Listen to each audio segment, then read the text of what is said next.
Oi pessoal, eu sou a Isabelle. Se você curte relatos sobrenaturais, você está no lugar certo. Então já se inscreve no canal, ative as notificações e lembre-se de curtir o vídeo logo pelo início, pois ajuda muito a entregar para outras pessoas. E vem comigo explorar o sobrenatural.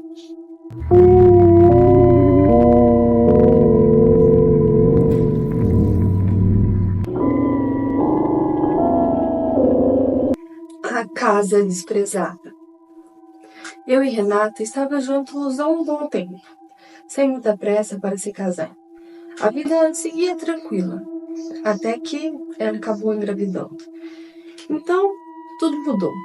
De repente, nos vimos em uma correria desesperada atrás de uma casa para morar. O problema era que todas as casas que visitávamos estavam fora do nosso orçamento. Só restava uma opção, uma casa velha e esquecida por todos, que estava com um aluguel muito abaixo do preço.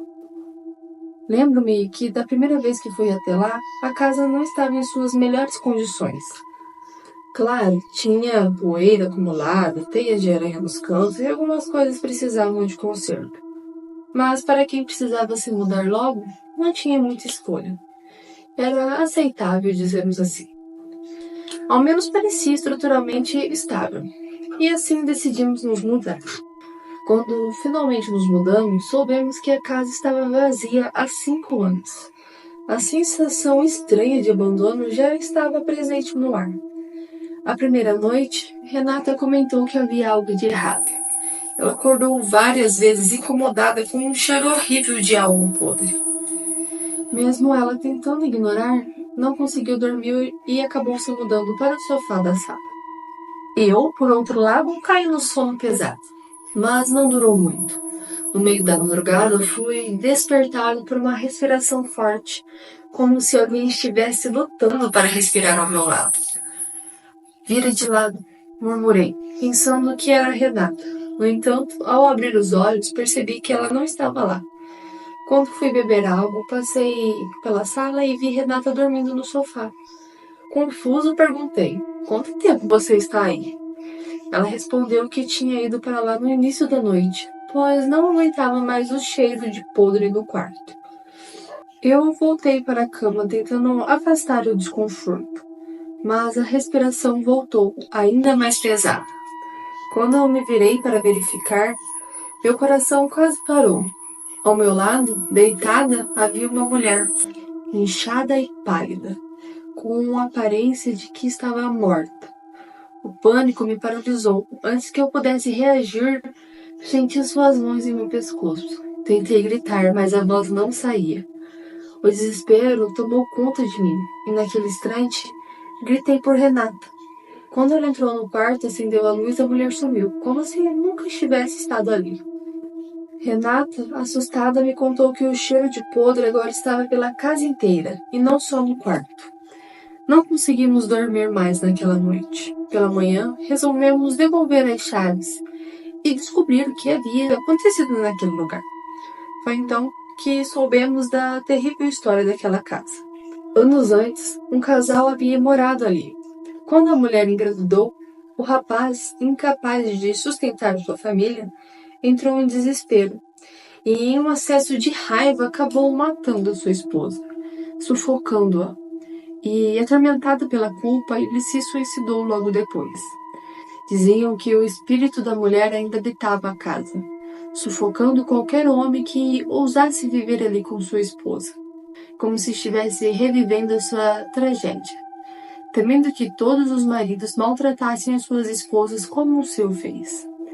Sem pensar 2 vezes, fomos morar temporariamente na casa dos pais da Renata, até conseguirmos outro lugar.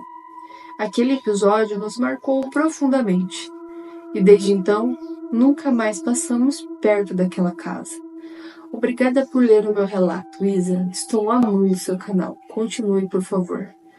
Eu que agradeço por você me enviar o seu relato. E credo, gente, imagina se eles continuam nessa casa. Será que ele ia acabar fazendo alguma coisa com a esposa dele também? Será que era só o espírito da mulher que estava ali ou do cara também estava que matou a esposa? Que pode ser que a mulher fez essa pressão toda para eles vazar mesmo. porque pra defender a mulher. Porque vai que eles ficam, e o espírito opressor do cara que fez isso com a esposa, se aposta dele, vai lá e faz alguma maldade com a esposa dele. Achei muito bom esse relato. Que triste o que vocês passaram, por favor, mas muito legal, interessante. Vamos então para o nosso próximo relato de hoje. A terrível comadre Fulozinha. O Brasil é um país fascinante, cheio de diversidades e misturas culturais que refletem sua história rica. Eu sempre fui apaixonada por essas nuances, por essa pluralidade que vem de tantas etnias diferentes, do colonizador, do europeu, ao índio, ao africano.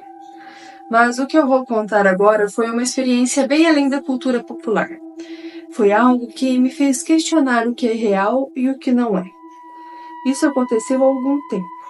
Quando eu decidi me mudar de Belo Horizonte para Sete Lagoas, uma cidadezinha a cerca de 1 hora de distância, tinha ouvido falar que era um lugar tranquilo e hospitaleiro, com aquele ar típico do interior, onde todo mundo conhece todo mundo e que as tradições e lendas locais são vivas.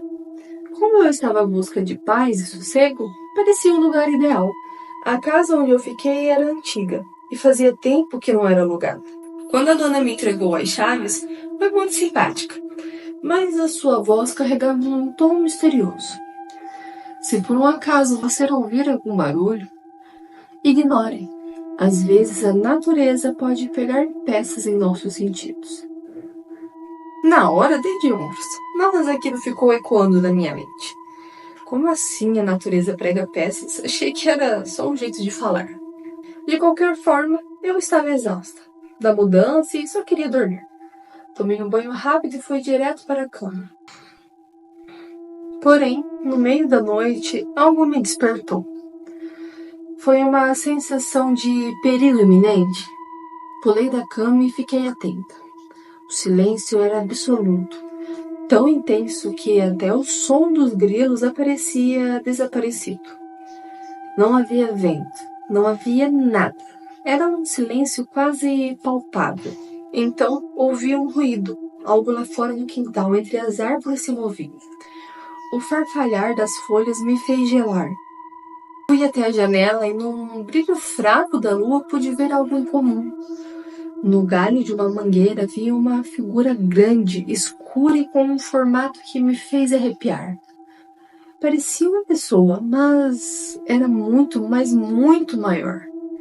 Antes que eu pudesse entender o que estava vendo, a criatura abriu aquelas asas enormes, membrosas como as de um morcego, gigante. Eu congelei. Que diabo era aquilo? Não existe um morcego de mais de 2 metros. A criatura pulou para outra árvore, mais perto do portão de casa. Eu me escondi, rapidamente atrás de uma cortina sem fazer o menor som. Minha intuição me dizia que se eu fizesse qualquer barulho, ela viria direto para mim. Permaneci imóvel, observando enquanto ela farejava o ar, como se procurasse por algo. O tempo parecia ter parado, e então, num único movimento, a coisa mergulhou, em direção a uma galinha que estava ciscando perto do portão. O que aconteceu depois foi rápido demais. Quando olhei de novo, só restavam sangue e penas no chão. A criatura desapareceu no céu do mesmo jeito que apareceu, num instante. Na manhã seguinte, tentei buscar algum vestígio no quintal, mas não encontrei nada. Fui direto à proprietária da casa e inventei desculpas e saí dali o mais rápido possível. Aquela sensação de perigo ainda não tinha me abandonado. Mais tarde, tomando café em uma pousada na cidade, resolvi contar o que havia acontecido para uma atendente. Mas antes que eu pudesse terminar a história, ela me interrompeu. Shhh, não fale nada disso aqui. Amiga, o que você viu é a comadre Fulozinha, uma entidade que assombra aquela casa há mais de 50 anos. Dizem que ela vem atrás de oferendas, fungo, frutas e animais. O pessoal aqui tem medo dela. Acreditam que essas oferendas afastem a morte. Não se pode nem mencionar o nome dela. fiquei em choque. Eu não sabia o que responder. Tentei rir para concordar, mas por dentro minha mente estava a mil. Eu sabia o que eu tinha visto. Aquela coisa era real. Seja lá o que fosse, não fiquei por lá para descobrir. Terminei meu café e voltei para Belo Horizonte o mais rápido que pude. Cada um com seus problemas, pensei. Eu é que não ia pagar para ver de novo. Isa, esse foi o meu relato. Espero muito que goste e que acredite em mim. Mesmo que seja uma lenda muito popular e famosa, muitas pessoas acham que é por invenção da minha cabeça. Eu acredito sim. Acredito muito. Inclusive, tinha um moço que eu acompanhava que ele só contava a casa da Fulãozinha e ele tinha uma Fulãozinha que morava no quintal dele. E eu morro de medo. Ele até gravou. Nossa, é um ser bem esquisito mesmo. Mas ainda bem que você saiu de lá o mais rápido possível, que você não pagou pra ver, porque dizem que se você não mantém as oferendas pra ela, você morre mais cedo. Credo, né, gente? Imagina, você vai em busca de uma vida nova, chega lá, tem que voltar com os pés pra trás. E a dona da casa, a proprietária, já sabia, porque ela deu aquele recado no começo, que a natureza prega peças. Ela sabia e ela não falou nada. Maldosa ela. Não gostei. Vamos então para o nosso próximo e último relato de hoje. A menina solitária. Quando aceitei o trabalho como coveiro noturno, sabia que não seria fácil. Eu já tinha anos de experiência trabalhando em cemitérios, mas sempre durante o dia. À noite é outra história. A ideia de passar horas sozinho no meio de túmulos onde tantas vidas foram enterradas me causava calafrios. Mas eu precisava do emprego. Minha esposa e eu precisávamos da renda. Então aceitei a proposta e me mudei para uma casinha próxima ao cemitério. Eu trabalharia 5 noites por semana, com folga nos outros 2 dias, quando voltaria para casa. As primeiras noites foram relativamente tranquilas, mas o silêncio ali era diferente, um silêncio pesado. Cada som parecia amplificado. O vento balançava as folhas, algum animal se mexendo entre os túmulos, tudo parecia um peso extra. Mas foi em uma dessas noites que algo estranho aconteceu. Lá estava eu fazendo a minha ronda habitual, entre as lápides, quando eu vi uma figura ao longe. Era uma menina, devia ter no máximo uns 13 anos, caminhando entre os túmulos. Meu coração disparou. O que uma garota estaria fazendo ali naquele lugar a essa hora? Me aproximei devagar, tentando não assustá-la, mas também com o pensamento de que precisava tirá-la dali. Perguntei o que ela fazia no cemitério, e ela, com uma voz suave, respondeu que estava procurando por um túmulo para visitar. Achei estranho, mas não quis fazer alarde.